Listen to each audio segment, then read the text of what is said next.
ये मेरी first class ही है, ओके ठीक है। चलिए, तो हम पढ़ेंगे साइंस का पोर्शन। जनरल साइंस का पोर्शन आपने सिलेबस में देखा होगा, सिलेबस है आप लोगों के पास, कोई बात नहीं। जनरल साइंस में हम लोग केमिस्ट्री का पोर्शन देखेंगे। हालांकि साइंस का पोर्शन काफी लंबा चौड़ा है आपके, अगर देखा होगा तो।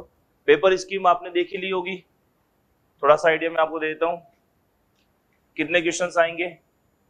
150 क्वेश्चंस, और कितने मार्क्स के हैं? 300 मार्क्स के हैं। और टाइम कितना है? 3 आवर, 3 घंटे। 3 घंटे मतलब कितने मिनट? 180 मिनट। 180 मिनट में आपको करने हैं 150 क्वेश्चन, मतलब ऑन एन एवरेज 1 मिनट से थोड़ा सा ज्यादा टाइम मिलेगा आपको एक क्वेश्चन को सोल्व करने के लिए, ठीक है ना। और अपन नहीं भी लें तो अपन तो 1 मिनट ही मान के चले, क्योंकि आपको कुछ ऐसे क्वेश्चंस भी होंगे जिसमें 1 मिनट से ज्यादा भी लग सकता है। मैथ्स में हो सकता है सारे क्वेश्चन ऐसे थोड़ी होंगे जो देखते ही सोल्व हो जाएंगे, तो आप तो मान के चलो आपको ऑन एन एवरेज 1 मिनट के आसपास टाइम मिलने वाला है हर एक क्वेश्चन के लिए। क्वालिफाइंग नेचर का है, ये पता ही है, ठीक है। तो ये है आपका कुछ पेपर स्कीम। अब इसमें जनरल साइंस जो है, इसमें देखिए आपको क्या क्या पढ़ना है।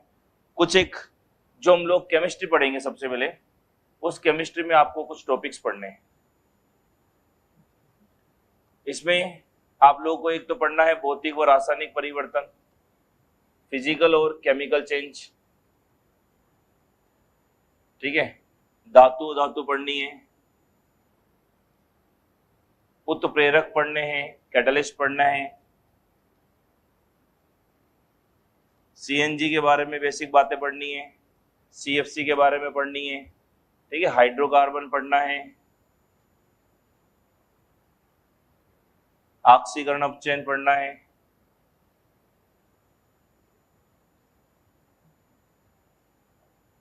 जिसको आप ऑक्सीडेशन रिडक्शन कहते हो, ये पढ़ना है।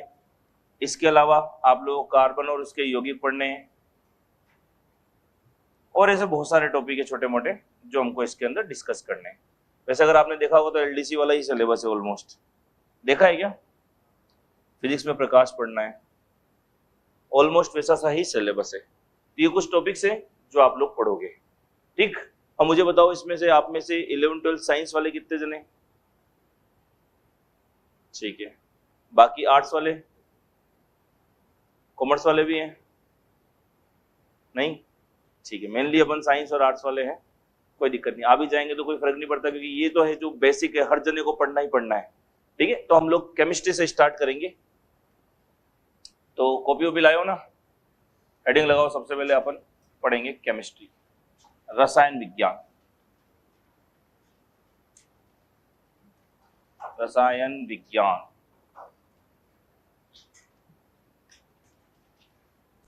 केमिस्ट्री।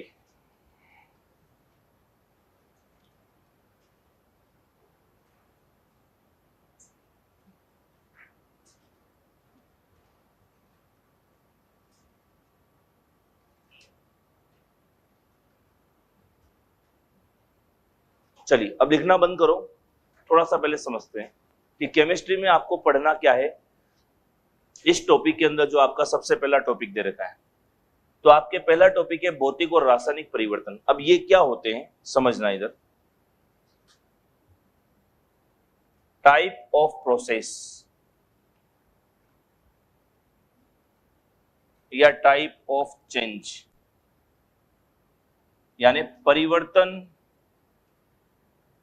या प्रक्रम दो प्रकार के होते हैं। परिवर्तन या प्रक्रम होते हैं दो प्रकार के, कौन कौन से? भौतिक और रासायनिक, फिजिकल और केमिकल।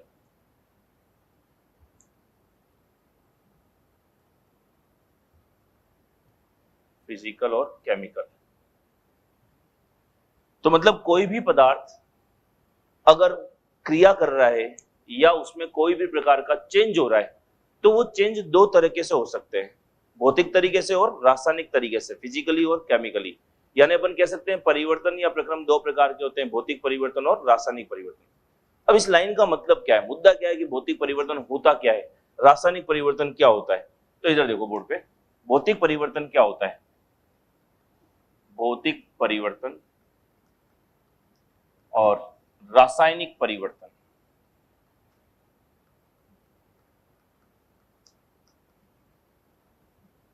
चलो होता क्या है समझते हैं। भौतिक परिवर्तन और रासायनिक परिवर्तन में आपको सबसे पहली बात ध्यान रखनी है, इनकी डेफिनेशन क्या है। तो जो परिवर्तन है वो वाले गुण उसमें बदलेंगे। नाम है जैसे भौतिक परिवर्तन, तो कौन से गुण बदलने हैं? भौतिक गुण बदलने हैं। तो आपको इसकी पहली डेफिनेशन जो ध्यान रखनी है वो क्या ध्यान रखनी है? कौन से गुणों में परिवर्तन होगा? भौतिक गुणों में परिवर्तन होगा। Change in physical properties. तो उधर क्या लिखोगे बताओ? कौन से गुण बदलेंगे? रासायनिक गुण बदलेंगे। तो इधर होगा रासायनिक गुणों में परिवर्तन। रासायनिक गुणों में परिवर्तन, चेंज इन केमिकल प्रॉपर्टीज। ठीक है। अब मुद्दा यह है कि रासायनिक गुणों में परिवर्तन, रासायनिक गुण होते हैं बहुत सारे, 11-12 में पूरी केमिस्ट्री पढ़ते हैं रासायनिक गुणों के बारे में, तो अब इतनी डिटेल आपको पता होगी नहीं। तो हम लोग सर इससे आसानी से क्वेश्चन सोल्व नहीं कर पाएंगे। इससे क्वेश्चन सोल्व वो कर पाएंगे जिन्होंने 11-12 में केमिस्ट्री पढ़ी, अब सबने तो पढ़ी नहीं। तो इसका अल्टरनेट क्या बताएं? तो इसका अल्टरनेट एक सबसे बेस्ट तरीका जो आपको ध्यान रखना है वो ये, चेंज इन केमिकल्स। अगर कहीं चेंज इन केमिकल हो रहा है तो भी आप क्या बोलोगे? कौन से गुण बदल रहे हैं? रासायनिक गुण बदल रहे हैं, रासायनिक परिवर्तन हो रहा है। तो आप दोनों बातें बोल सकते हो। रासायनिक परिवर्तन को चेक करने का तरीका क्या? या तो रासायनिक गुणों में परिवर्तन हो। अब रासायनिक गुण हमें पता है नहीं, तो हमारे लिए बेस्ट तरीका क्या है? Change in chemicals. अगर कहीं केमिकल में चेंज हो रहा है तो आप बोलोगे कौन सा परिवर्तन हो रहा है? रासायनिक परिवर्तन हो रहा है। ठीक है। अब इधर देखते हैं, इधर कौन से गुण बदलेंगे? भौतिक गुण बदलेंगे। अब भौतिक गुण होते क्या है? पहले ये तो पता पड़े कि भौतिक गुण होते कौन से हैं। भौतिक गुण होंगे, हमें पता है कि ये भौतिक गुण है, तभी तो हमें पता पड़ेगा कि भौतिक गुण बदल रहे हैं। तो भौतिक गुण कौन कौन से होते हैं? तो देखो, भौतिक गुण जैसे, भौतिक गुण जैसे जिनको हम लोग आसानी से देख सकते हैं। क्या देख सकते हैं हम? जैसे भौतिक अवस्था, फिजिकल स्टेट। किसी पदार्थ की भौतिक अवस्था बता सकते हो क्या आप देख करके? बोलो, बता सकते हो ना कि वो सॉलिड है, लिक्विड है, गैस है, देख के बता सकते हो। ठीक है, तो भौतिक अवस्था भौतिक गुण है। इसके अलावा लंबाई, चौड़ाई, ऊंचाई, लेंथ, विड्थ, हाइट, द्रव्यमान, मास, घनत्व, डेंसिटी, ठीक है, क्षेत्रफल, एरिया, वॉल्यूम, आयतन, ये सब कौन से गुण हैं? सब भौतिक गुण हैं। ताप, दाब, पृष्ठीय क्षेत्रफल, सरफेस एरिया, ये सब भौतिक गुण हैं आदि। इनमें से किसी में भी अगर आपको परिवर्तन होता दिखाई दे तो आप बोलोगे कौन से गुण बदल रहे हैं? भौतिक गुण बदल रहे हैं। ठीक है। अब इनको तो अपन आराम से देख के बता सकते हैं। तो देखना कैसे सोल्व करेंगे। तो दो चीजें हैं। अब मैं आपके सामने एक एग्जांपल लिख रहा हूं, ढंग से देखना इसको। मैंने आपके पास लिखा है बर्फ। बर्फ का फॉर्मूला होता है H2O, क्योंकि बर्फ किससे बनती है? पानी से। पानी का फॉर्मूला भी H2O है, बर्फ का फॉर्मूला, आइस का फॉर्मूला भी H2O है। बर्फ की अवस्था बता सकते हो क्या? कौन सी है? सॉलिड है। अच्छा, मुझे बताओ, बर्फ को गर्म करेंगे तो जल बनेगा क्या? जल का फॉर्मूला H2O ही है। अवस्था कैसी है? लिक्विड है। ठीक है। जल को और गर्म किया, वाष्प बनेगी। फॉर्मूला क्या है? H2O। अवस्था कैसी है? गैस। तो इसमें कोई दिक्कत नहीं है आपको। ठीक है। लेकिन मेरे को एक बात बताओ कि क्या वाष्प से वापस जल बनाया जा सकता है? बनाया जा सकता है क्या? क्या करके? वाष्प को वापस ठंडा करो, वो किस में बदल जाएगी? जल में बदल जाएगी। तो वाष्प को ठंडा करोगे तो वो बदल जाएगी जल में। अच्छा, जल को ठंडा करके हम लोग बर्फ में बदल सकते हैं क्या? तो इसको भी अगर ठंडा करोगे तो ये किस में बदल जाएगी? बर्फ में बदल जाएगी। ठीक है। अब वहां पे क्वेश्चन कैसे आता है? क्वेश्चन बोलता है बर्फ का जल में परिवर्तन किस प्रकार का परिवर्तन है। ठीक है, सुनना ढंग से। बर्फ का जल में परिवर्तन किस प्रकार का परिवर्तन है? ऑप्शन देगा भौतिक, दूसरा रासायनिक, तीसरा उपरोक्त दोनों, चौथा उपरोक्त में से कोई नहीं, इस तरह से। तो जब भी ऐसा क्वेश्चन आए भौतिक और रासायनिक परिवर्तन से, जो ऑलमोस्ट हर बार एग्जाम में आ रहा है, ठीक है, आपको भी पूछने की संभावना है, तो जब भी ऐसा क्वेश्चन पूछे कि भौतिक और रासायनिक परिवर्तन में से कौन सा परिवर्तन है, तो दो बातें ध्यान रखनी है। पहली बात ये ध्यान रखनी है कि सबसे पहले चेक करना है आपको रासायनिक को। किसको चेक करना है? रासायनिक को, कि रासायनिक परिवर्तन है या नहीं है। और दूसरा, रासायनिक को कैसे चेक करोगे, ये बता दिया कॉन्सेप्ट आपको। कैसे चेक करना है? चेंज इन केमिकल्स, कि अगर रसायनों में परिवर्तन हो रहा है तो वो रासायनिक परिवर्तन है। ठीक है, चलिए अभी तो देखिए बोर्ड पे, मुझे बताओ बर्फ जल में बदल रहा है तो इसमें कोई केमिकल में चेंज हो रहा है क्या? यहां केमिकल क्या है? H2, यहां भी क्या है, आगे भी क्या है? क्या केमिकल बदला? नहीं, केमिकल तो वही है। तो केमिकल में जब कोई चेंज नहीं हुआ, मतलब कौन सा परिवर्तन नहीं है? रासायनिक तो नहीं है, तो कौन सा हुआ?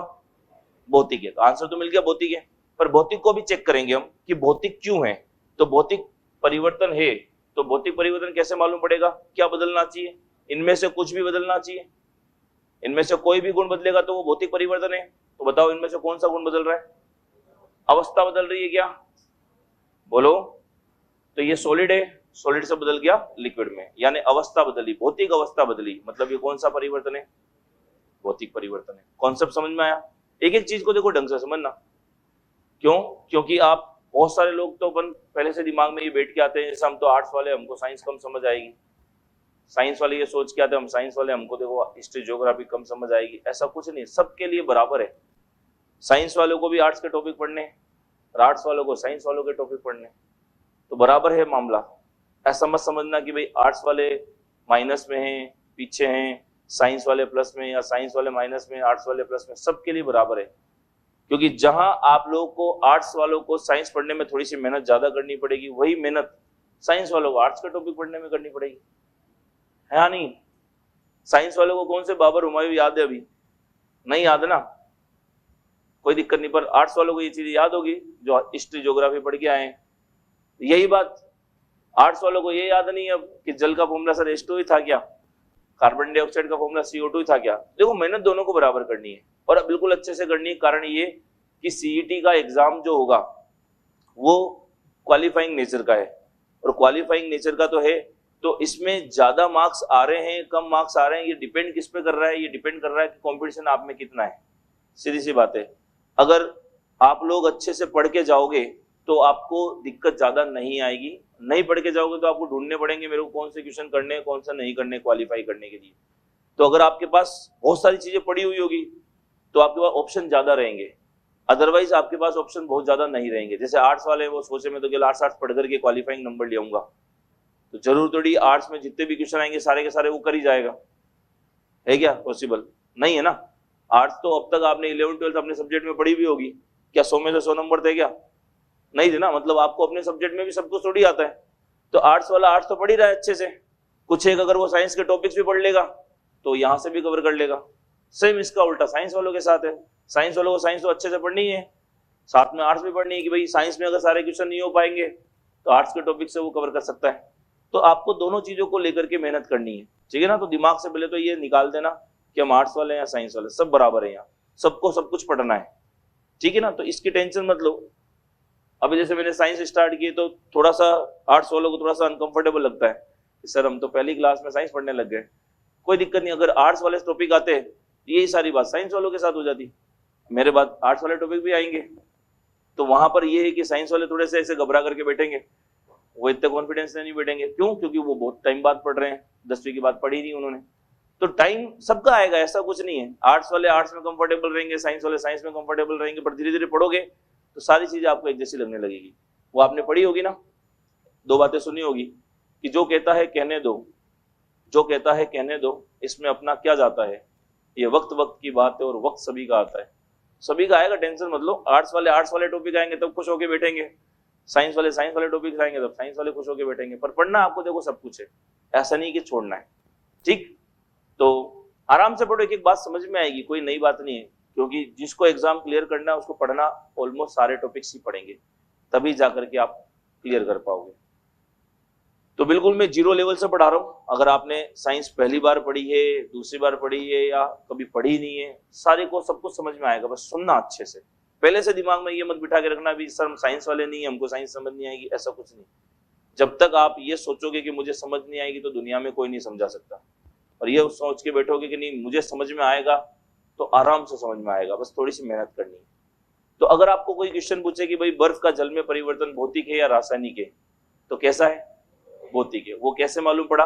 कि इसको देखने के दो तरीके, पहले आप देख लो रासायनिक परिवर्तन है या नहीं है, और दूसरा रासायनिक को कैसे देख लो कि रसायनों में परिवर्तन हुआ है या नहीं। अब रसायनों में परिवर्तन नहीं हुआ, इधर भी केमिकल H2 है, इधर भी केमिकल H2 है, तो रासायनिक परिवर्तन तो नहीं है, आंसर मिल गया भौतिक है। अब भौतिक कैसे, इसको क्रॉस चेक करना चाहते हैं तो अपन देख सकते हैं कि भौतिक परिवर्तन हो गए तो इनमें से कोई ना कोई गुण बदलेगा, और 90% आंसर आपके इससे मिल जाएगा कि क्या बदल रही होगी? अवस्था बदल रही होगी। तो जहां भी अवस्था बदल रही है वो कौन सा परिवर्तन है? भौतिक परिवर्तन है। लंबाई, चौड़ाई, आकृति, आकार, आकृति आकार नहीं लिखा ना, आकृति और आकार, अगर ये भी कुछ बदल जाए तो ये भी कौन सा परिवर्तन है? बोलो, भौतिक परिवर्तन है। चलो भाई, तो अब मुझे जवाब देना कि जल का वाष्प में बदलना कैसा परिवर्तन है, भौतिक या रासायनिक? भौतिक ही है। क्यों? क्योंकि यहां भी केमिकल तो वही है, केमिकल तो नहीं बदल रहा, रासायनिक परिवर्तन तो नहीं है, बट क्या बदल रही है? अवस्था बदल रही है, मतलब ये भी भौतिक ही है। उल्टा पूछे, वाष्प का जल में परिवर्तन कैसा परिवर्तन है? ये भी भौतिक है क्योंकि केमिकल वही है। और उल्टा पूछे, जल का बर्फ में बदलना कैसा परिवर्तन है? ये भी भौतिक ही है। यानी ये सारे परिवर्तन कैसे हैं?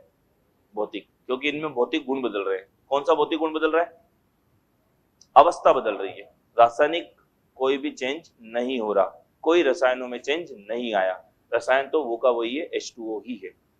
ठीक है, तो मुझे इसको देख करके बताओ, इसका दूसरा तरीका है, देखो कैसे क्वेश्चन पूछा गया है। क्वेश्चन पूछा गया है निम्न में से भौतिक परिवर्तन है, पहला ऑप्शन बर्फ का जल में बदलना, दूसरा जल का वाष्प में बदलना, तीसरा वाष्प का पुनः जल में बदलना, चौथा उपरोक्त सभी। सभी परिवर्तन भौतिक परिवर्तन है। कहानी समझ में आ गई? ठीक है, तो ये सभी भौतिक परिवर्तन है। तो आपको इनको और कैसे पूछता है? आपको पूछता है इनके नाम दे करके। नाम कैसे देगा? कि सर बर्फ अगर जल में बदलता है, बर्फ अगर जल में बदलता है तो इसको क्या गलन कह सकते हैं? क्या मेल्टिंग? क्या कह सकते हैं? मेल्टिंग, गलन कह सकते हैं। ठीक है, अच्छा जल अगर वाष्प में बदलेगा तो इसको क्या कह सकते हैं? इसको वेपराइजेशन, वाष्पन कह सकते हैं। ठीक, ऐसे ही मुझे बताओ वाष्प अगर जल में बदलती है तो इसको क्या कहते हैं? साइंस वालों ने पढ़ा होगा, बताओ। इसके लिए एक वर्ड आता है संघनन, सुना है? कंडेंसेशन, संघनन। अच्छा जल अगर बर्फ में बदले तो इंग्लिश में इसको क्या फ्रीजिंग कह सकते हैं? क्या बोलो, फ्रीजिंग को हिंदी में क्या कहते हैं? हिमीकरण कहते हैं। बर्फ का जमना, तो ये बर्फ का जमना ही है क्या? अच्छा ये भी पढ़ा होगा, वह ताप जिस पर ये प्रक्रिया होती है वह ताप क्या कहलाता है? हिमांक, फ्रीजिंग पॉइंट कहलाता है ना। तो बताओ 0 डिग्री है क्या? 0 डिग्री पे क्या जम जाती है? बर्फ नहीं जमती, पानी जमता है। बर्फ का मतलब तो जमा हुआ ही होता है। 0 डिग्री पे पानी जमती है, बर्फ थोड़ी जमती है। बर्फ का तो मतलब ही जमा हुआ ही है। अपन बहुत गलत वर्ड यूज करते हैं, बर्फ नहीं जम रही, क्या जम रहा है? पानी। पानी 0 डिग्री पर बदल जाता है किसमें? बर्फ में। तो बर्फ का फ्रीजिंग पॉइंट या हिमांक होता है कितना डिग्री? 0 डिग्री। ऐसे ही बर्फ जल में बदल रही है, जल वाष्प में बदल रहा है, ये सारे परिवर्तन कौन से? भौतिक परिवर्तन है। अब इसको ऐसे भी पूछता है कि निम्न में से कौन सा भौतिक परिवर्तन है? गलन, वाष्पन, संघनन, उपरोक्त सभी। बताओ, सभी परिवर्तन कैसे? भौतिक परिवर्तन है। ठीक है, चलिए और समझो भौतिक परिवर्तन के बारे में। और आपको क्या बात ध्यान रखनी है? मुझे एक बात का जवाब दो, भौतिक परिवर्तन में ये एरो देखो, मैंने आधा एरो इधर लगा रखा, आधा एरो इधर लगा रखा है। इस लाइन का क्या मतलब है? इसका मतलब है कि बर्फ से जल भी बन सकता है और जल से वापस बर्फ भी बन सकती है। तो ऐसी अभिक्रिया जो अग्र दिशा में भी चल रही है और पश्चिम में भी, फॉरवर्ड भी और बैकवर्ड भी, ऐसी अभिक्रिया क्या कहलाती है? ऐसी अभिक्रिया कहलाती है रिवर्सिबल। हिंदी में कहते हैं उत्क्रमणीय। तो सामान्यतः ये परिवर्तन कैसे होते हैं, बोलो, ये परिवर्तन कैसे होते हैं, उत्क्रमणीय होते हैं। उत्क्रमणीय को इंग्लिश में बोलते हैं रिवर्सिबल। रिवर्स मतलब वापस उस दिशा में चल सके, ठीक है। तो भौतिक परिवर्तन कैसे परिवर्तन होते हैं, उत्क्रमणीय। जो किस दिशा में चलेंगे, अग्र या पश्च, अग्र में फॉरवर्ड में भी चलेंगे और बैकवर्ड यानी पश्च में भी चलेंगे। क्लियर, ठीक है। दूसरी बात देखो, अच्छा कोई परिवर्तन उत्क्रमणीय है तो उसको आप खुले पात्रों में कराओगे सामान्यतः या बंद पात्रों में, थोड़ा सा दिमाग लगाओ। आप जल को खुले में गर्म कर रहे हो तो क्या बनेगी, वाष्प।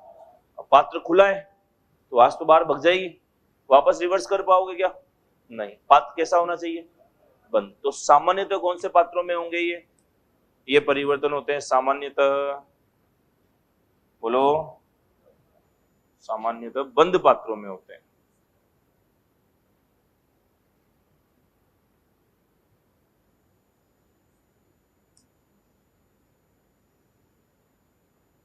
बंद पात्रों में होते हैं,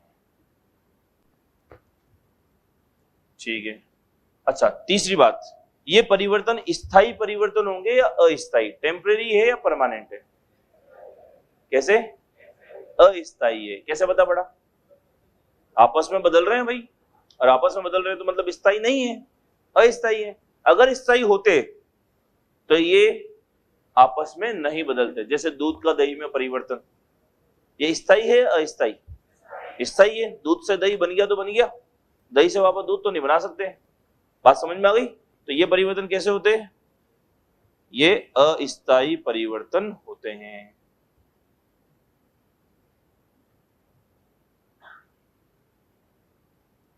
ठीक है।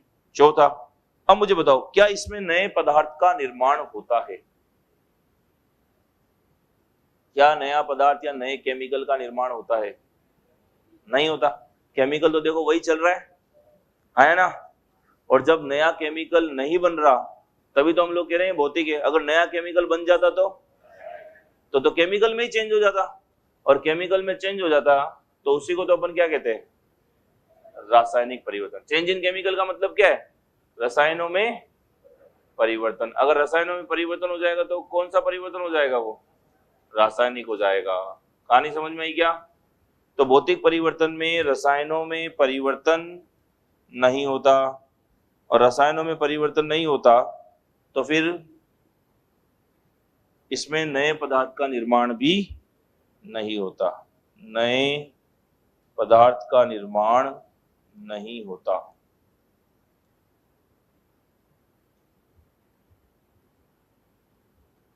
नए पदार्थ का निर्माण नहीं होता, ठीक। अब इन सब का उल्टा अपन उधर लिख सकते हैं कि भौतिक परिवर्तन में ऐसा होता है तो रासायनिक में कैसा होता होगा। ये उत्क्रमणीय है तो वो अनुत्क्रमणीय है। अनुत्क्रमणीय होंगे क्या, होंगे भाई। दूध दही में बदल गया तो उत्क्रमणीय परिवर्तन या अनुत्क्रमणीय, बोलो, अनुत्क्रमणीय। इंग्लिश में क्या बोलेंगे, इररिवर्सिबल, इररिवर्सिबल है, ठीक है। चलो, ये किसमें हो रहे हैं, सामान्यतः बंद पात्रों में, तो ये सामान्यतः खुले पात्रों में होंगे।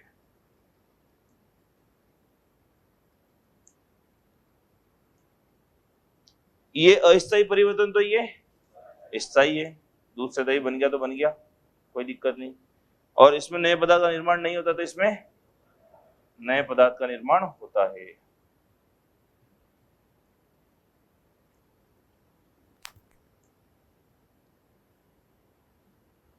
इतनी बात समझ में आई, बोलो। इसको अपन अंतर से भी समझ सकते हैं। कैसे समझेंगे अंतर से,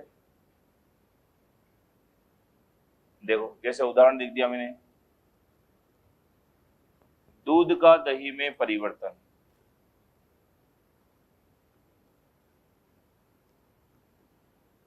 अब आपको ये पता है कि कच्चा दूध आपको हल्का सा मीठा सा लगता है, होता है ना। दूध मीठा है तो मीठी कौन होती है स्वाद में, शर्करा, शर्करा होती है ना। तो दूध में कोई ना कोई शर्करा है, कोई ना कोई क्या है, शुगर है। तो दूध में कौन सी शुगर होती है पता है क्या, दूध में होती है लैक्टोज शुगर। अच्छा एक बात आप ध्यान रखना, आपको एक ट्रिक बताता हूँ। साइंस में कभी भी आ जाए LACT लेक्ट, लेक्ट का मतलब साइंस में आपको क्या करना है, दूध या दही। ठीक है, साइंस में कभी भी आ जाए लेक्ट तो उसको 4 ऑप्शन में किससे मैच करोगे, दूध या दही से। जैसे अगर आपसे पूछे बताओ दूध का अध्ययन कौन सा लॉजी, हाइड्रोलॉजी, एनिमोलॉजी, लेक्टोलॉजी, क्या होगा, लेक्टोलॉजी। लेक्ट का मतलब क्या होता है, दूध दही। ठीक है, आपको अगर कोई पूछे कि भाई दूध का घनत्व, दूध की डेंसिटी कौन से मीटर से नापते हैं, तो बताओ कौन सा मीटर हो सकता है, लेक्टोमीटर हो सकता है।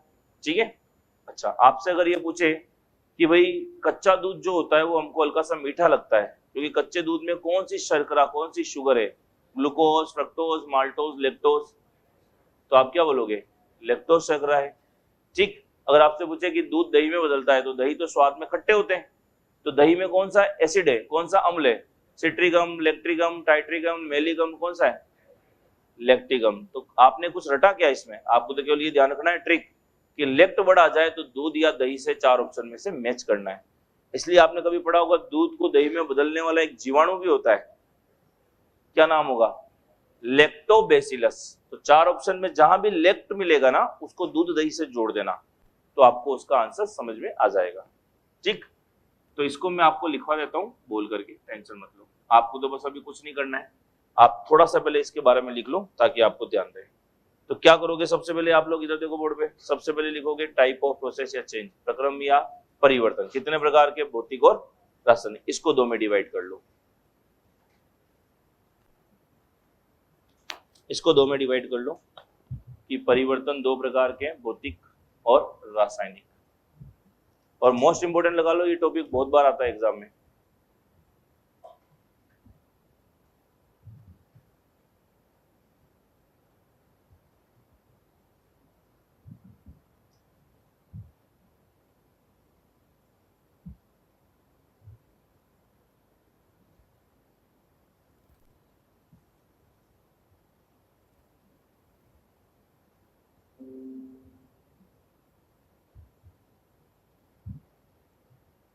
कर लिया 2 में डिवाइड, 2 में डिवाइड करो,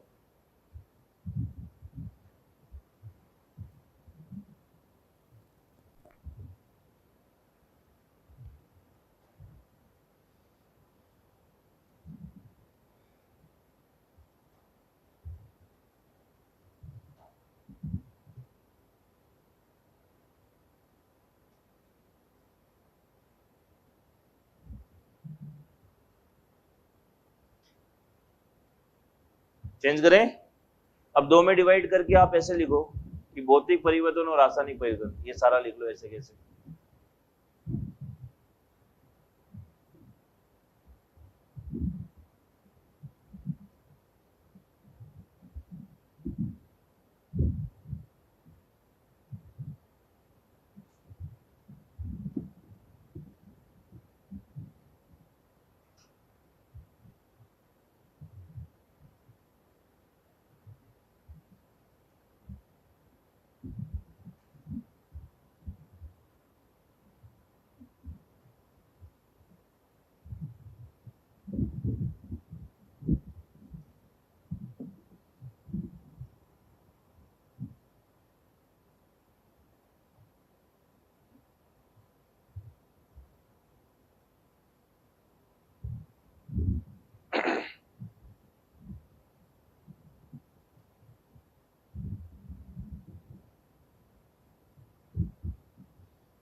इंग्लिश मीडियम भी है क्या इसमें? है? लिख लोगे वर्ड्स? मैं बोल देता हूँ वापस। भौतिक गुणों में परिवर्तन का मतलब क्या है? Change in physical properties. और रासायनिक गुणों में परिवर्तन का मतलब है चेंज इन केमिकल प्रॉपर्टीज। फिर लिखा है नीचे फिजिकल प्रॉपर्टीज जैसे जैसे physical state, length, width, height. द्रव्यमान घनत्व को बोलते हैं मास एंड डेंसिटी। क्षेत्रफल आयतन को बोलते हैं एरिया वॉल्यूम। ताप दाब को टेम्परेचर प्रेशर। पृष्ठीय क्षेत्रफल को सरफेस एरिया। फिर भी कोई वर्ड अगर रह जाए पूछ लेना। इसको आयतन, वॉल्यूम, बाकी लिख लिए। घनत्व मतलब डेंसिटी। ताप दाब को बोलेंगे टेम्परेचर प्रेशर। पृष्ठीय क्षेत्रफल यानी सरफेस एरिया। आदि को क्या बोलेंगे? आदि, एटसेट्रा। ठीक है। आकृति आकार को बोलेंगे शेप एंड साइज। लिख लो इसको। आराम से एक एक बात को सुन के लिखो, समझ में आएगी। ये वो टॉपिक है जो हर एग्जाम में आएगा और हर एग्जाम में है। पटवारी, एलडीसी, आपका सेट का एग्जाम, रीट का एग्जाम, कांस्टेबल का एग्जाम, आरएस, सब जगह ये टॉपिक। हर पेपर में एक क्वेश्चन आता है कंफर्म सा। इतना लिख दिया? बोलो। ठीक है। अब ये दोनों लिख लो, ये सारा ही लिख लो, उसके उदाहरण फिर हम लिखेंगे।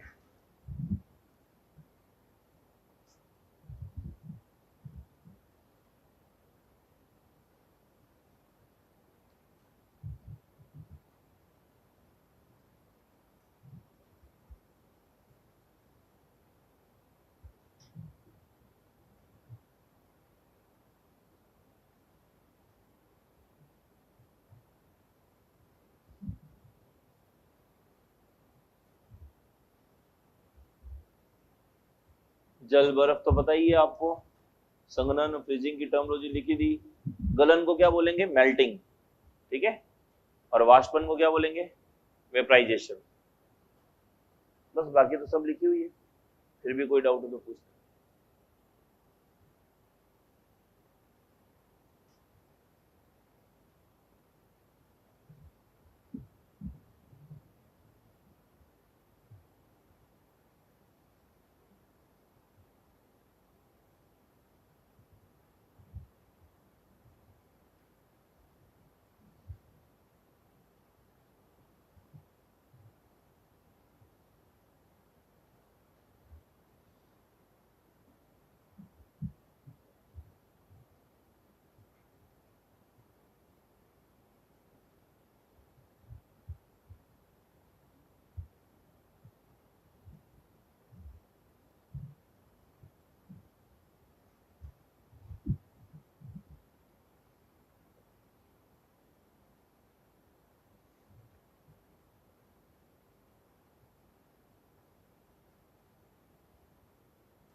कर लिया कॉपी? बोलो पहले ये बताओ, जितना यहां तक लिखा है ये समझ आ गया क्या? इसमें कोई डाउट हो तो बोलो। इसमें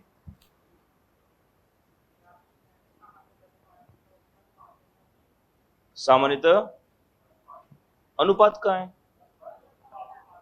अच्छा, बंद पात्रों में होते हैं ये कैसे देखना है? इधर देखो, जैसे कोई सा भी एग्जांपल ले लिया, जल वाले ले लिया आपने। जल को आप गर्म कर रहे हो खुले पात्रों में, जल से क्या बनेगी? वाष्प। अब पात्र खुला है तो वाष्प तो निकल के भग जाएगी ना बाहर, वापस उसको रिवर्स कैसे कर पाओगे?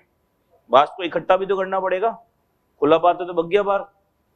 अब पात्र बंद है, ढक्कन लगा हुआ है, तो वो वाष्प वापस उस ढक्कन से टकराएगी और वापस किसमें बदल जाएगी?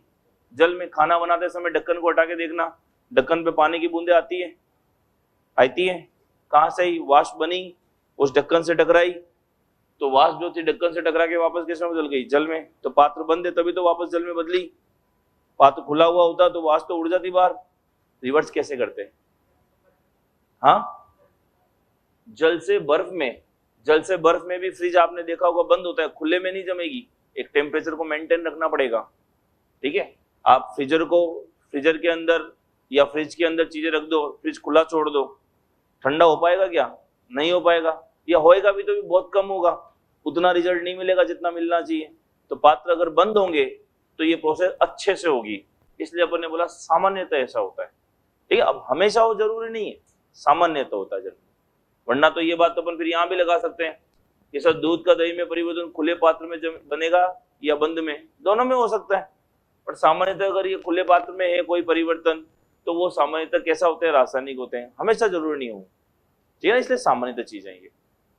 चलिए अब इधर समझिए, दूध को दही में परिवर्तन कैसे है? तो आप एक काम करो, कॉपी तो एक बार मेरी क्लास में पढ़ो, तो ये ऊपर की जो खाली जगह होती है ना, इसको खाली रहने दिया करो। यहाँ पे आप क्या लिखोगे? यहाँ पे लिखोगे कुछ ट्रिक्स, कुछ कॉन्सेप्ट्स आ गए। जैसे ये ट्रिक आ गई आपके पास एक LACT, लेक्ट जब भी आएगा तो इसको किससे जोड़ना है? दूध से या दही से। ऊपर खाली जगह में ये लिख लो। अब ये पूरी जगह काम आएगा आपके, फिजिक्स में तो नहीं आएगा, केमिस्ट्री, बायोलॉजी सब जगह काम आएगा कि लेक्ट वर्ड जब भी आ जाए उसको आप किससे जोड़ देना? दूध या दही से। 4 ऑप्शन में आपको आंसर मिल जाएगा।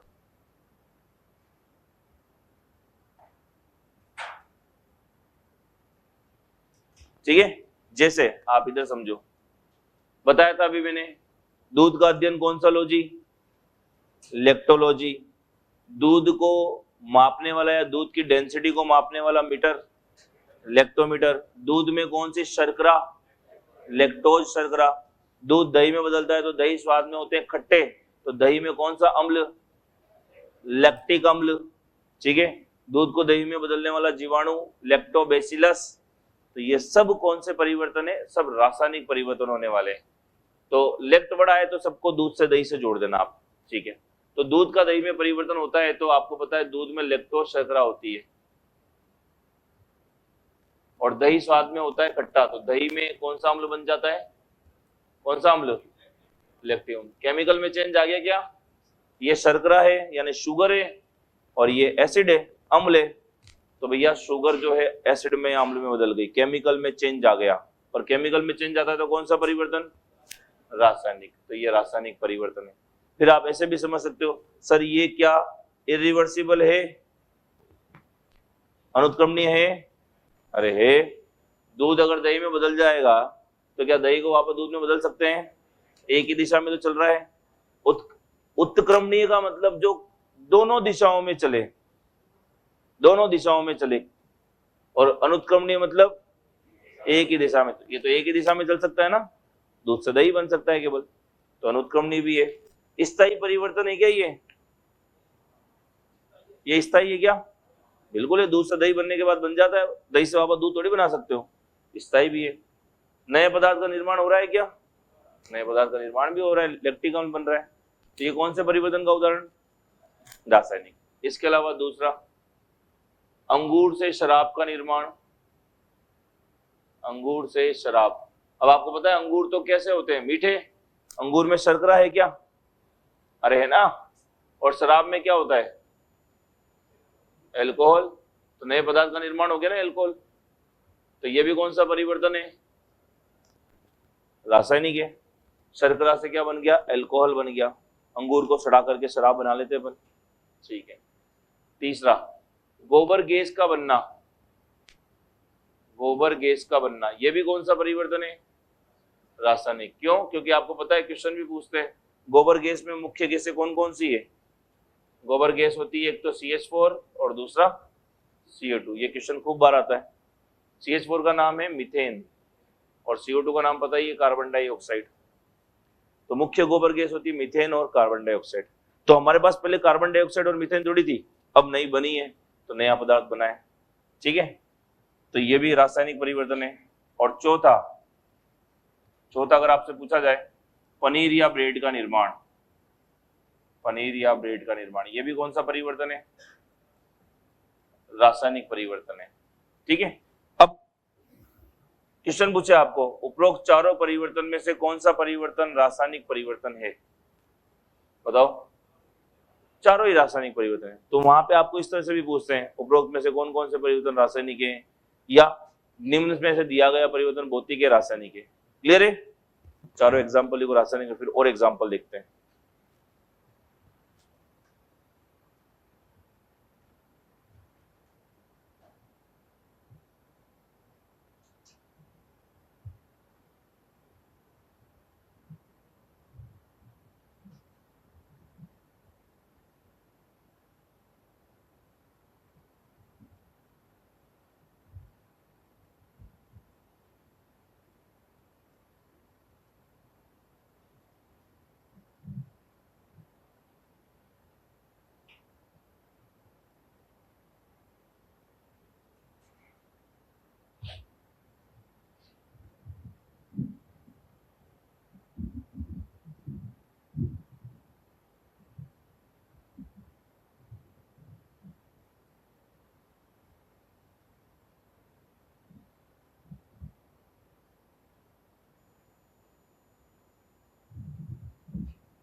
लिखा? ठीक है, तो ये चारों ही परिवर्तन कैसे परिवर्तन है? रासायनिक। अब देखिए और कैसे क्वेश्चन पूछता है आपको। इसी क्वेश्चन को बायो में पूछता है ना, तो आपको पता है क्या, गोबर गैस जो बनती है गोबर को सड़ा करके बनती है। पनीर और ब्रेड जब ये भी बनते हैं तभी सड़ने वाली स्मेल आती है। दूध का दही में परिवर्तन, दूध भी फटता है सड़ता है तब जाके दही बनता है। तो इस प्रोसेस का साइंस में एक नाम दिया जाता है, सुना है क्या? इंग्लिश में क्या कहते हैं? फर्मेंटेशन। सुना है नाम? बोलो। तो क्वेश्चन आता है बायो में, दूध का दही में परिवर्तन किस प्रक्रिया का उदाहरण है? तो आप बोलोगे किण्वन। केमिस्ट्री में मुझे कौन सा परिवर्तन है, भौतिक है रासायनिक है? रासायनिक। तो ये चारों परिवर्तन किसके उदाहरण है? किण्वन। क्योंकि इसमें चीजें सड़ती है, एक तरह से चीजें सड़ करके नया प्रोडक्ट बनता है। हालांकि वो भी हमारे लिए फायदेकारक होता है। जैसे दूध, आपके सर दूध तो सड़ करके दही बदलता है तो हमारे लिए खराब है? खराब नहीं। कुछ बैक्टीरिया जो होते हैं हमारे लिए फायदेकारक भी होते हैं। दही में उपस्थित बैक्टीरिया हमारे लिए फायदेकारक है, पर जो अदर बैक्टीरिया है वो हमारे नुकसानदायक है, वो अलग अलग तरह के रोग भी करते हैं। ठीक है, तो कहने का मुद्दा ये कि ये चारों उदाहरण किसके उदाहरण है? किण्वन के उदाहरण है। तो एक नोट डाल के लिखो नीचे इसके, उपरोक्त चारों उदाहरण किण्वन के उदाहरण है। All examples of fermentation. उपरोक्त चारों उदाहरण किण्वन के उदाहरण है।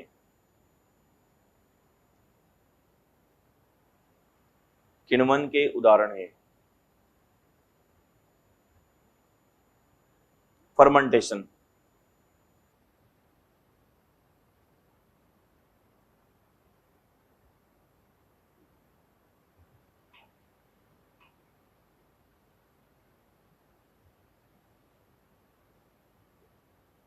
लिख दिया, ठीक है। अब ये हो गया सारा इसका बेसिक। अब आपको देखो इसके ऊपर क्वेश्चन कैसे कैसे पूछते हैं, दो तीन तरह से क्वेश्चन पूछते हैं। पहला क्वेश्चन तो ये पूछता है कि भौतिक परिवर्तन के बारे में सत्य कथन कौन सा है, तो ये सारी बातें सत्य हैं, ये रासायनिक के बारे में सत्य है, तो एक तो ये पूछ सकता है सत्य कथन कौन सा है। और दूसरा तरीका फिर क्वेश्चन पूछने का वो क्या पूछता है कि दिया गया परिवर्तन भौतिक है या रासायनिक है।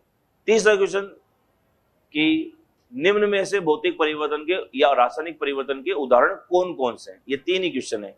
तो सबसे मेन चीज है इनमें क्या, उदाहरण, कि उदाहरण आपको ध्यान रखने हैं। तो अब मैं एग्जाम्पल बोलूंगा आपको और आप बताना कि कौन सा परिवर्तन है, ठीक है, ताकि आपको रटने नहीं पड़ेंगे, क्योंकि समझोगे तो आपसे क्वेश्चन सॉल्व हो जाएंगे, रटोगे तो करोड़ों एग्जाम्पल हैं ऐसे। तो अब मैं कुछ एग्जाम्पल बोलता हूं, आप बताना कौन कौन सा परिवर्तन हो सकता है। अगर मैं बोलूं आपको कि भोजन का पाचन कैसा परिवर्तन है, भौतिक है या रासायनिक है? कैसा है? रासायनिक है, क्योंकि जब हम भोजन खाते हैं तो उसमें बहुत सारे केमिकल मिलते हैं। पेट के अंदर आपने पढ़ा होगा HCl भी होता है, वो भी इसके अंदर मिलेगा। फिर जब ये बाहर निकलता है तो ये वेस्ट पदार्थ के रूप में निकलता है। तो ये कौन सा परिवर्तन है? रासायनिक। तो भोजन का पाचन कौन सा होगा? रासायनिक। बाद में लिखना भी, केवल सुन लो, डाइजेशन ऑफ फूड, ठीक है। चलो, अगर आप ये गेट बंद कर दो,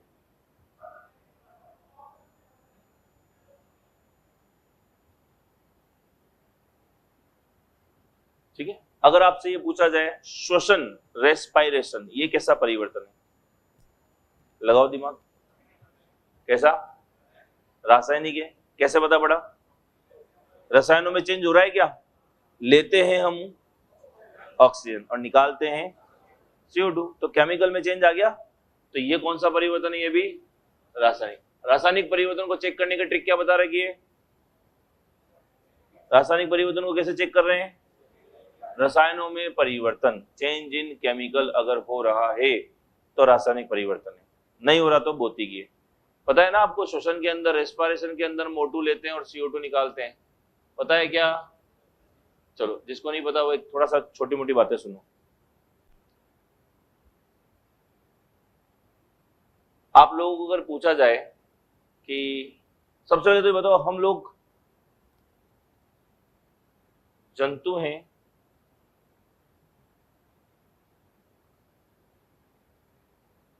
पादप में आते हैं या हम अन्य में आते हैं? हम किस कैटेगरी में आते हैं? जंतु, पादप या अन्य? जंतु है हम, जानवर है। बताओ, आप बहुत सीरियस माहौल बना के बैठे हो, इसलिए इधर देखो बोर्ड पे। जंतु है, पादप है, अन्य है? कोई भी बताओ। जंतु है, क्या है? एनिमल, प्लांट या अदर्स? अदर्स। और कोई बताओ, कोशिश करो, देखो क्या है, या तो गलत होगा या सही होगा। गलत होगा तो आप सीख जाओगे, गलत होगा तो सीख जाओगे, सही होगा तो दो तीन चीजें और नई सीखने को मिलेगी आपको भी और दूसरे को भी जिसके दिमाग में गलत बातें हैं। बताओ, जंतु में आते हैं। और कोई? पादप में आते हैं। पादप में कैसे? कैसे? कि सर मेरे पड़ोस में एक लड़की, उसका नाम चंपा है इसलिए? नहीं, गुलाबो है उसका नाम इसलिए। पादप में क्यों? क्या लॉजिक है? और ऐसा नहीं कि एक जने को, ऐसा कंफ्यूजन बहुत सारे जनों को। आपसे पूछने का एक कारण ये है कि अपन टू वे पढ़ेंगे ना तो पढ़ने में मजा आएगा। मैं लिखाता रहूंगा, आप लिखते रहोगे तो सो जाओगे पीछे दो चार जने, उठा के ले जाना पड़ेगा, भैया खत्म होगी क्लास, चलो। तो जगे रहो और आंसर दो, कोई दिक्कत, गलती तो होगा ना, नहीं आता तभी तो सीखने आए हो। सब आ रहा होता तो यहाँ थोड़ी होते, नहीं होते ना। तो टीचर पूछ रहा तो जवाब दो, उससे दो तीन चीजें होगी, जो आपके दिमाग में गलत कॉन्सेप्ट है वो भी सही हो जाएगा और आपके थ्रू दो नई चीजें और दूसरे को भी सीखने को मिल जाएगी। क्योंकि हर जना देखो पूछता नहीं है, सबसे बड़ी बात है। आप में से क्लास में पढ़ने वाले बहुत सारे हैं, कुछ फ्रेंक है जो पूछ लेते हैं कि सर ये समझ में नहीं आया, एक बार वापस बता दो। कुछ नहीं भी आता तब भी बैठे रहे, चलने दे रहे, अपनी क्या जा रहा है। और कुछ सोचते हैं कि घर जाके समझ लेंगे। अरे घर जाके क्या समझ लोगे तुम, यही समझ नहीं आ रहा तुम्हें तो घर क्या तीर मार लोगे। और घर ही समझ लेते, यहाँ आने की जरूरत ही क्या थी। तो आराम से मस्त होकर के, इजी गोइंग होकर के पढ़ो, ऐसे घबराओ मत कि नहीं हम एग्जाम की तैयारी करने आए तो बहुत टेंशन में हो, ये होगा वो होगा, कुछ नहीं होगा। अगर हम मेहनत कर रहे हो तो सब अच्छा होगा। पर आप पढ़ना सीखो, सबसे बड़ी बात। तो क्या हो सकता, क्या है हम? जंतु हैं। जंतु क्यों? कोई एक रीजन? पादप तो है नहीं, ये बात तो सही है। पादप क्यों नहीं है, इसका क्या रीजन है? ये कैसे मालूम पड़ रहा है? उसको नहीं पता कि हम पादप हैं, उसको बता के, मतलब हम पादप कैसे नहीं है? पादप में ऐसा क्या होता है कि हम पादप नहीं है? पेड़ पौधे वनस्पति होते हैं। अरे इससे मजा नहीं आएगा। हाँ वेरी गुड, ये है साइंटिफिक आंसर कि सर पादप के बारे में हमने अपने बचपन में पढ़ा था कि प्लांट जो होते हैं, प्लांट होते हैं हरे। सुना है क्या? और हरे होने का एक कारण है, उसमें उसमें क्लोरोप्लास्ट यानी हरित लवक पाया जाता है। पढ़ा है क्या? इस क्लोरोप्लास्ट के अंदर होता है क्लोरोफिल, पर्ण हरित। तो खुद बता रहा है कि पत्तियां कैसी है, हरी। तो प्लांट्स हरा किस वजह से होता है? हरित लवक या पर्ण हरित की वजह से होता है। तो हम हरे हैं क्या? लेकिन पीले? पीले भी नहीं है, न हरे है, न पीले, न लाल है। वो तो कपड़े पहन रखे अपन ने पीले विले। हमारी स्किन का कलर हरा थोड़ी है, नहीं है। क्यों? क्योंकि हम क्या नहीं है, हरे। क्यों नहीं है? क्योंकि हमारे अंदर हरित लवक या पर्ण हरित नहीं होते, इसलिए हम लोग पादप नहीं है। समझ में आया? सबसे पहली बात तो ये। अच्छा, ये नहीं है तो इससे क्या फर्क पड़ रहा है? ये है इससे, तो इनको क्या फर्क पड़ रहा है? इसके होने से होता क्या है? भोजन। Very good. आपने पढ़ा होगा बचपन में, प्लांट हरे होते हैं तो जैसे इनके ऊपर क्या गिरता है? सूर्य का प्रकाश। ये एक प्रक्रिया करते हैं। कौन सी प्रक्रिया? प्रकाश संश्लेषण। सुना है क्या ऐसा कुछ? इंग्लिश में कहते हैं फोटोसिंथेसिस। इस वर्ड का मतलब क्या है? प्रकाश की वजह से क्या होना? संश्लेषण। प्रकाश गिरने पर किसी पदार्थ का, भोजन का क्या करना? सिंथेसिस, फॉर्मेशन करना, निर्माण करना। तभी तो आप एक लाइन रट के आते हो बचपन में कि प्लांट प्रकाश संश्लेषण की प्रक्रिया द्वारा किसका निर्माण करते हैं? भोजन का निर्माण करते हैं। तो ये खुद भोजन का निर्माण करते हैं क्या? अरे बोलो। तो प्लांट अपना भोजन स्वयं बनाते हैं क्या? अरे है ना। अरे बोलो। तो प्लांट अपना भोजन स्वयं बनाते ना, इसलिए प्लांट क्या कहलाते हैं? स्वपोषी, ऑटोट्रोफ। ये सुना है क्या कभी? बचपन में पढ़ा होगा, छठी क्लास की चीजें हैं ये, कि प्लांट के अंदर हरित लवक है, पर्ण हरित है, इसलिए प्रकाश गिरने पर वो प्रकाश संश्लेषण, फोटोसिंथेसिस करते हैं और भोजन का निर्माण करते हैं, और भोजन का निर्माण स्वयं करते हैं, इसलिए क्या कहलाते हैं? स्वपोषी। बात समझ में आ गई? क्लियर है? अब बताओ, प्लांट है क्या? नहीं है। क्यों नहीं है? हमारे अंदर हरित लवक नहीं है, ठीक है। और इस वजह से हम क्या नहीं कर पाते? भोजन का निर्माण नहीं कर पाते। बात समझ में आ गई? अरे है ना। यस और नो बोलते रहा करो ताकि जगे रहो तुम लोग, और मुझे भी मालूम पड़े कि तुम सुन रहे हो, समझ में आ रहा है। तो प्लांट अपना भोजन स्वयं बना लेते हैं। अब किसी के दिमाग में सर भोजन तो मेरा मैं भी खुद ही बनाती हूँ, घर पे जाके सर अब यार रूम लेके रह रहे तो खुद ही भोजन बनाती हूँ, तो मतलब हम खुद क्या प्लांट बन गए क्या? नहीं ना। अब आप में से बहुत से बच्चे होंगे जो खुद भोजन बनाते हैं अपना रूम पे रह करके, तो फिर आप प्लांट हो गया। आप तो भोजन बना रहे हो, लेकिन तो आप भी प्लांट होने चाहिए हो ना, आया ना? नहीं होने चाहिए। आप भोजन बना नहीं रहे। आप इंग्लिश में भोजन बनाने को आप बोलते हो कि आई एम कुकिंग फूड। आप भोजन को केवल क्या करते हो? कुक करते हो। कुक करने का मतलब पकाना। गेहूं चावल सब्जी, इसी को पका ही तो रहे हो। गेहूं चावल तो बन चुके ना, किसने बनाए? प्लांट ने। प्लांट ने भोजन बना दिया, लेकिन वो हमारे लिए रॉ मटेरियल है। रॉ मटेरियल मतलब कच्चा पदार्थ है, उसको हम लोग पका करके खाते हैं। तो भोजन तो बना दिया प्लांट ने। हम लोग भोजन बना नहीं सकते, हम केवल भोजन को पका सकते हैं। तो आप अगर घर पे रह रहे हो तब भी आप अपना भोजन स्वयं नहीं पका सकते, तब भी आप प्लांट नहीं हो। लेकिन जयपुर में रूम लेके रहो तो तब भी नहीं हो, तब भी आप भोजन पका नहीं रहे हो, भोजन बना नहीं रहे, पका ही रहे हो, ठीक है ना। तो ऐसा मत समझना सर मैं अकेला रहता हूँ जब प्लांट बन जाता हूँ, घर पे रहता हूँ तो एनिमल बन जाता, ऐसा नहीं। आदमी तो वैसा ही रहता है जैसा है। प्लांट है तो प्लांट है, एनिमल है तो एनिमल है। तो अपन एनिमल ही है, क्योंकि हम लोग के अंदर क्या नहीं है? हरित लवक नहीं है। हम लोग क्या नहीं कर सकते? प्रकाश संश्लेषण नहीं कर सकते। हम अपना भोजन स्वयं नहीं बना सकते। हम भोजन के लिए दूसरों पे डिपेंड करते हैं, और दूसरों पे डिपेंड करते हैं उनको क्या कहते हैं? परपोषी, हेटेरोट्रॉफ। समझ आ गई अब तो बात? तो हम लोग क्या नहीं कर सकते? प्रकाश संश्लेषण नहीं कर सकते, भोजन का निर्माण नहीं कर सकते। क्यों नहीं कर सकते? टाइम नहीं मिलता, इसलिए बिजी रहते हैं, कोचिंग आ जाते हैं, उपरोक्त में से कोई नहीं। क्या कारण, हम भोजन निर्माण क्यों नहीं कर सकते? अब बता, क्यों नहीं कर सकते हम भोजन का निर्माण? क्यों नहीं कर सकते? हरित लवक नहीं है, ठीक है? तो हरित लवक नहीं है इसलिए हम भोजन नहीं बना सकते। तो हम लोग किस में आएंगे? परपोषी, जो दूसरों पे डिपेंड करते हैं। हम किस पे डिपेंड करते हैं? प्लांट पे डिपेंड करते हैं। डिफरेंस समझ में आ गया? तो हम लोग क्या है? जंतु या पादप या उपरोक्त में से कोई नहीं? जंतु है। आप क्या? हम भी जंतु हैं, वी आर एनिमल्स, लेकिन हम लोग सबसे विकसित जंतु हैं। Most developed animal is human. पढ़ा होगा आपने कभी, हम लोग स्तनधारियों में आते हैं, मैमल्स में आते हैं, सुना है कैसा? मैमल्स या स्तनधारी वो होते हैं जो अपने बच्चों को दुग्धपान करवाते हैं, फीडिंग कराते हैं, अपने बच्चों के लिए फीडिंग करवाते हैं, ठीक है? तो हम लोग जंतु ही हैं, ठीक है ना? पादप नहीं है, ठीक है? अच्छा, मुझे एक बात, सब कुछ छोड़ो, तुम एक बहुत बेसिक सी बात का जवाब दो। हम जंतु क्यों है? देखो मैं बताता हूँ। ये तो साइंटिफिक तरीका हो गया। अब अपन जनरल साइंस पढ़ रहे हैं, तो जनरल साइंस पढ़े, जनरल तरीके समझाओ सर, एक डेली यूज के एग्जांपल से जनरल तरीके समझाता हूँ। ये तो साइंटिफिक कॉन्सेप्ट का आंसर हो गया। हम जंतु कैसे हैं? देखो, बचपन में अपन पढ़ते नहीं थे, पढ़ते थे क्या? नहीं पढ़ते थे ना? मास्टर जी हमें क्या बनाते थे? मुर्गा क्या होता है? जंतु ही तो होता है। ऐसा तो क्या, जब मुर्गा जाके मुर्गा बन के खड़ा हो जा, ऐसा तो पीपल बन के खड़ा हो जा, मुर्गा बन के खड़ा हो जा, ठीक है? अब हम लोगों ने पढ़ना लिखना कर दिया बंद, रिजल्ट आया, हम फेल हो गए। मास्टर ने बोला तू इधर, तू नहीं पढ़ सकता, तू निकल, तेरी बुद्धि बिल्कुल किसकी जैसी है? गधा भी क्या है? देखो कंपैरिजन किससे हो रहा है? बचपन से जंतु से हो रहा है ना। अब उस गधे को स्कूल से बाहर निकाल दिया, रोड पे खड़ा है, ठीक है? पास में से जा रही है सुंदर कन्या, तो ये क्या कर रहा है?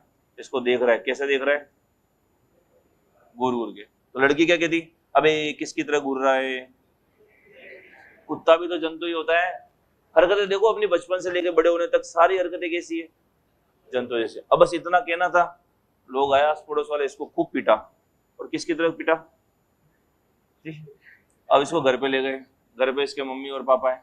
पापा के सामने कहते देखो आपका बच्चा मुर्गा बना रहता है स्कूल में, गधों की जैसी बुद्धि है इसकी, कुत्तों की जैसी हरकतें। पापा क्या कहते हैं? अरे आखिर लड़का किसका है? शेर भी क्या होता है? जंतु ही तो होता है। तो हम लोग जिंदा रहते हैं, मरते हैं, तब तक क्या रहते हैं? जंतु। हमारी कोई भी हरकतें प्लांट वाली नहीं है, हमारी सारी हरकतें किसकी है? जंतु जैसी। अब तो समझ में आ गया ना? कॉन्सेप्ट मैंने बता ही दिया क्यों है, ठीक है? डेली यूज में आप जनरल साइंस पढ़ो, दैनिक व्यवहार में अपन जंतु कैसे हैं, समझ में आ गया आपको, बहुत बढ़िया। और आपको और कॉमन सी बात बताता हूँ, देखो डेली यूज में आप बोलते हो, जैसे कोई रात रात भर जग के पढ़ रहा है लड़का, तो अपन क्या कहते हैं कि तू किसकी तरह जग रहा है? उल्लू की तरह जग रहा है। उल्लू क्या है? जंतु ही तो है। कोई लड़की है बिल्कुल सीधी सी है, अपन क्या तो बिल्कुल गाय है, कुछ कहती नहीं किसी को, जो कहे वो ठीक है हाँ कर देती है, सुन लेती है। कोई ऐसे मोटी सी काली सी बिल्कुल भैंस लग रही है, कहते ही है। कोई बिल्कुल चालाक लड़की है तो क्या कहते हैं? लोहड़ी है ये। और ज्यादा गुस्सा आ जाए तो अपन क्या कहते हैं? मेरे अंदर के किसको मत जगा? जानवर को मत जगा। ये तो कहते ना, मेरे अंदर का जानवर जग गया तो छोड़ेगा नहीं तेरे को। ऐसा थोड़ी मेरे अंदर की तुलसी को मत जगा, नहीं कहते ना अपन ऐसे। कहने का मुद्दा यही है कि हम लोग हर तरह से क्या है? जाना। अब आधे लोग जग गए, पहले क्या बीच में सो गए थे थोड़े से, आधे तो अपनी उसमें पहुंच गए थे जहां से आए हैं कि चलो वही चल लेते अपन, ठीक है? ऐसा जग कर क्या पढ़ो, मजा आएगा, पढ़ने में मजा आएगा, मुझे पढ़ाने में मजा आएगा। तो आपको जगाता रहूंगा बीच बीच में, लेकिन सुनते रहना, ठीक है? तो हम लोग क्या है? जंतु ही है, पादप नहीं है। Very good. अच्छा, जंतु और पादप में से गति कौन करता है? जंतु या पादप? जंतु तो गति करते हैं, हमको पता ही है। पादप गति करते हैं क्या? करते हैं? करते हैं? एक दो बच्चे बज रहे हैं, करते हैं। ऐसा थोड़ी कि पादप को आज आपने अपने घर में लगाया, परसों देखा पड़ोसी घर में डोल रहा है। बताओ पादप गति करता है कि नहीं करता? करता है भाई। लेकिन प्लांट्स में गति ऐसा नहीं होती। प्लांट्स में गति होती है पत्तियों को हिला के, टहनियों को हिला के। बेस्ट एग्जाम्पल पढ़ा होगा कभी आपने, छुई मुई, सुना है? छुई मुई प्लांट है एनिमल है? प्लांट है ना। टच करते हैं तो क्या होता है? सिकुड़ जाता है ना, तो पत्तियों में गति हो रही है क्या? हो रही है। तो प्लांट गति ऐसे करते हैं। एनिमल तो कैसे करते हैं? स्थान परिवर्तन करके। अब यहाँ बैठो, थोड़ी देर बाद घर पहुंच जाओगे, स्थान परिवर्तन हो रहा है। प्लांट में स्थान परिवर्तन नहीं होता जनरली। प्लांट कैसे गति करते हैं? टहनियों पत्तियों को हिला के। छुई मुई की पत्तियां गति करती है। और कॉमन एग्जाम्पल देखो, आपने कभी देखा होगा सूरजमुखी, होती है गति उसमें? अरे होती है क्या? बिल्कुल होती है। आपने देखा होगा जैसे सूरजमुखी है, ये रहा, ये गमले में उग रहा है सूरजमुखी, ये इसका फ्लावर है, ठीक है, इधर सूरज है, तो जिधर जिधर सूरज जाता है उधर उधर उठ के गमला चला जाता है? हाँ, नहीं जाता नालायक।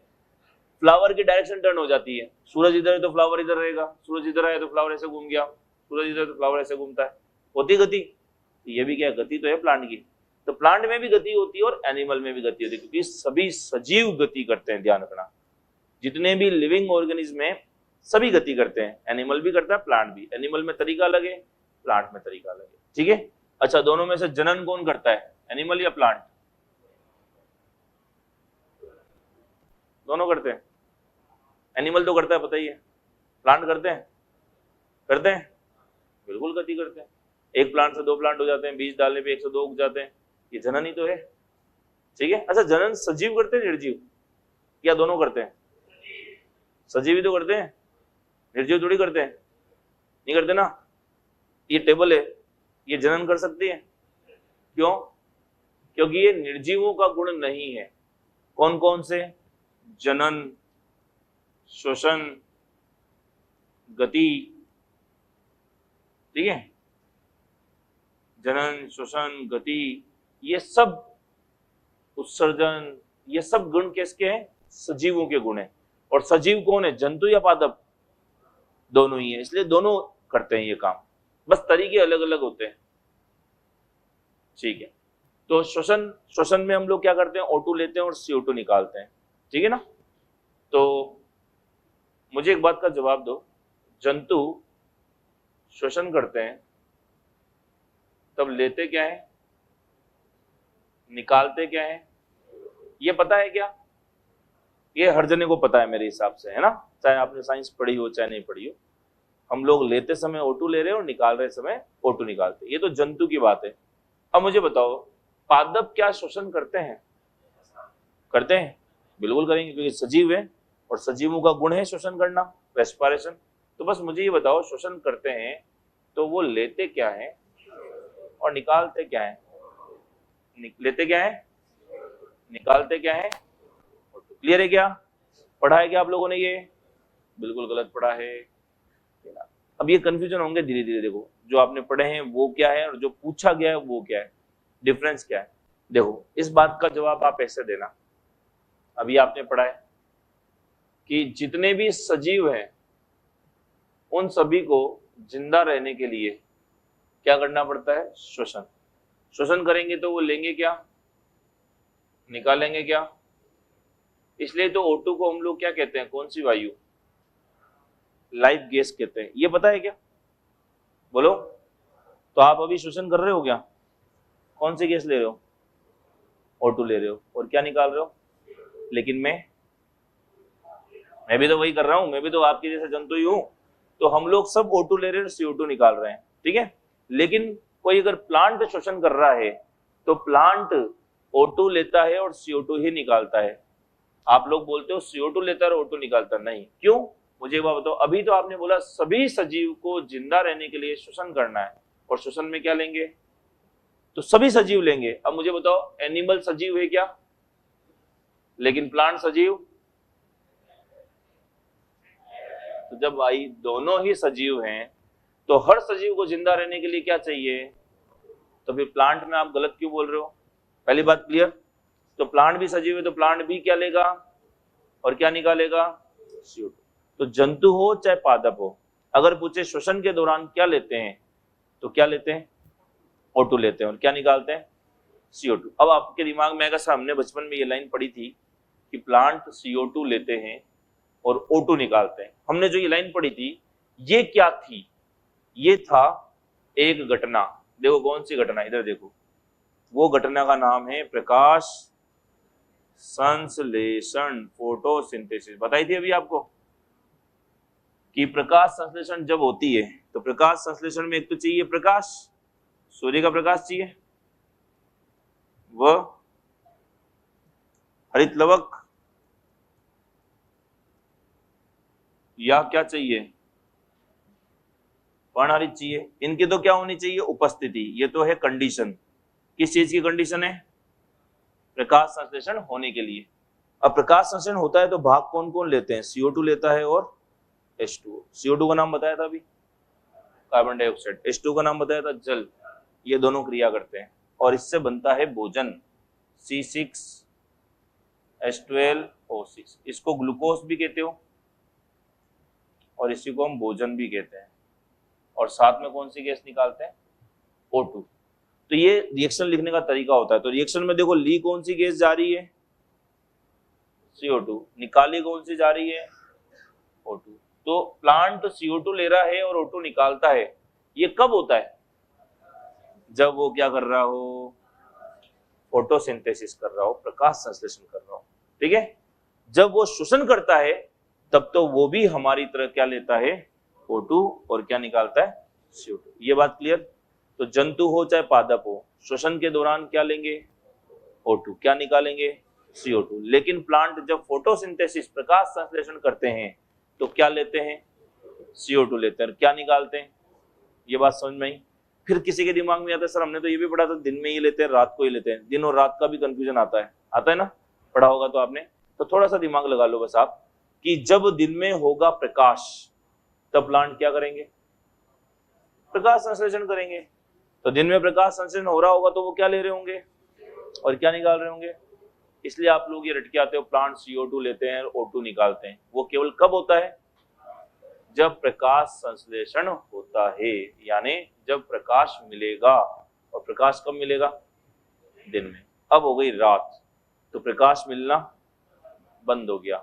प्रकाश मिलना बंद हो गया तो बेचारे वो भी CO2 लेना बंद कर देंगे, वो भी बेचारे अब शोषण करेंगे तो वो भी क्या लेंगे, O2 लेंगे और क्या निकालेंगे, CO2। इसलिए कहते हैं रात्रि के समय पेड़ों के नीचे नहीं सोना चाहिए, क्योंकि उस पर चुड़ैल पाई जाती है। क्योंकि प्लांट CO2 छोड़ते हैं हमारी तरह। समझ में आया। ये SSC का आया हुआ क्वेश्चन है कि रात्रि के समय पेड़ों के नीचे क्यों नहीं सोना चाहिए, क्योंकि रात्रि में वो भी शोषण करते हैं और कौन सी गैस छोड़ते हैं, CO2 छोड़ते हैं। क्लियर, बोलो। इसलिए पुराने टाइम में लोगों ने कहावतें बना दी कि भाई वहां मत जा, वहां ये है, वैसा है, वैसा है। क्यों, रोके कैसे।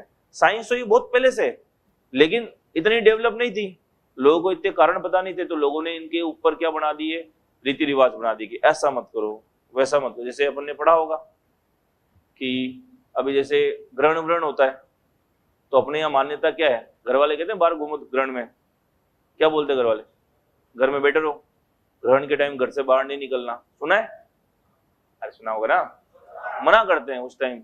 और ग्रहण हो रहा तो आप उसको डायरेक्ट मत देखो, सूरज को मना करते हैं। क्यों मत देखो डायरेक्ट, छुप छुप के देख सकते हैं, छुप छुप के भी नहीं देखना। क्यों नहीं देखना, बाहर क्यों नहीं निकलना, क्योंकि उस समय यूवी रेज आप तक बहुत ज्यादा आती है, अल्ट्रावायलेट रेस, पराबैंगनी किरणें आप तक आती है। सूरज से निकलने वाले हानिकारक किरणें है ना, आप तक पहुंचती है और आपको आंखों पे अगर गिरेगी तो वो लेंस को अपारदर्शी कर देगी और लेंस ओपेक हो जाएगा, अपारदर्शी हो जाएगा तो आपको दिखना बंद हो जाएगा, लेंस धुंधला हो जाएगा। इसको कहते हैं मोतियाबिंद, कैटरेक्ट। और इसका कोई उपाय नहीं है, एक ही तरीका है, ऑपरेशन कराओ।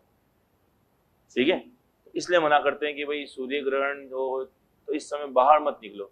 बाहर निकलोगे तो अपनी आदत है देखने की, ऐसे जो हो रहा है उसको देखने की, जैसे ही देखोगे तो आपकी आंखों में जाएगी, तो उससे आपको क्या होगा, नुकसान होगा। ऐसे वेल्डिंग हो रही होती है, देखा है, तब अपन ज्यादा देर देखते नहीं है उसको, देख भी लोगे थोड़ी देर बाद आंखें दर्द करने लग जाएगी। क्यों, बहुत ज्यादा तेज प्रकाश आपकी आंख में जा रहा है, इससे आपकी आंख के लेंस को, कोशिकाओं को नष्ट होने का खतरा बनता है। इसलिए मना करते हैं कि वहां उसको वेल्डिंग हो रही हो, सूर्य का प्रकाश आ रहा है तो उसको डायरेक्ट मत देखो और चुप चुप के भी मत देखो, कैसे भी मत देखो, क्योंकि वो लाइट आपकी आंख में जाएगी तो आपको नुकसान पहुंचाएगी। कारण समझ में आ गया। अब वहां पे साइंस कैसे समझाए इतनी आपको, तो रिवाज बना दिया लोगों ने, भैया ग्रहण लग रहा है बाहर मत निकल। ठीक है, उसके पीछे लॉजिक ये होता है, हर चीज के पीछे साइंस है कहीं ना कहीं। ठीक है ना, आपको पता है दुनिया में साइंस के अलावा वैसे भी कोई सब्जेक्ट होता ही नहीं। सब्जेक्ट तो है तो केवल साइंस है, इसके अलावा तो लैंग्वेज है। अब आप कहोगे नहीं सर हमने तो बहुत सारे सब्जेक्ट पढ़े, नहीं है, देखो मैं बताता हूँ आपको।